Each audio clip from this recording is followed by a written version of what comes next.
kind of a crazy realization. I was thinking earlier about how I am attracted to unavailable people. And I was really like going down the rabbit hole of thought. And I was like, what is it like in a tangible physical way that I'm actually attracted to in the, like, despite the fact that they're unavailable, can't give me, can't meet my needs, all these things, right? What is it that I'm like actually attracted to? And I think I nailed it down, what I'm attracted to in these people, because a lot of my exes have been very similar to each other.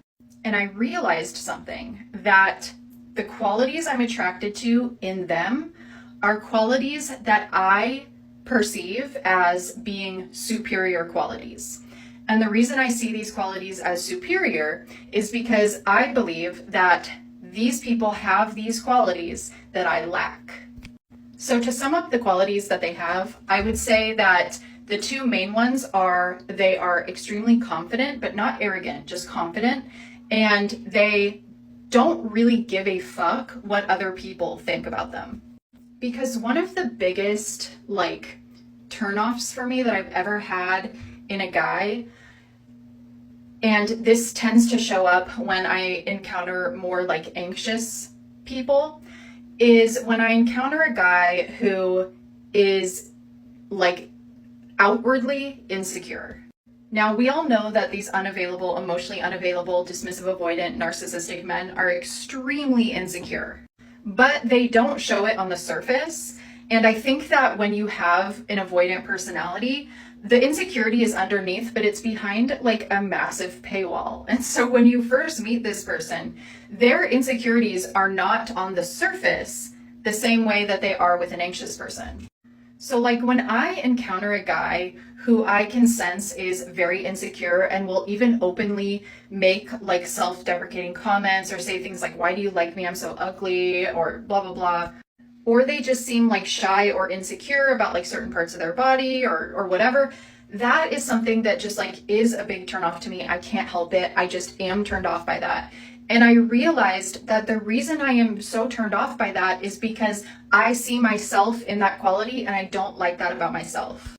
And the qualities I do like are things that I perceive to be superior because those are things that I think that I don't have.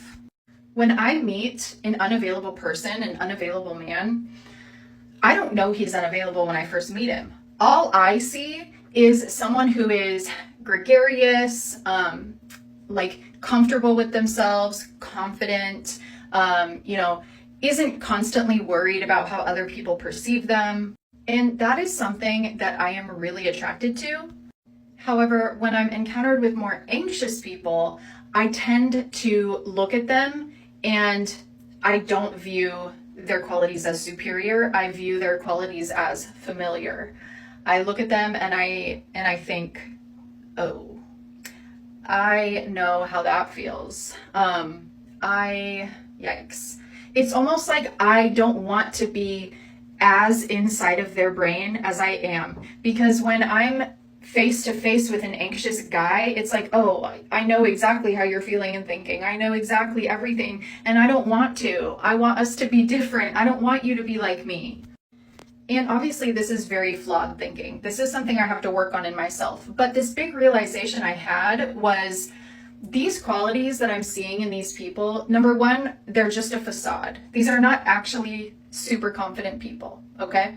But number two, these are qualities that I, for some reason, believe I am lacking or could never have or could never be that way.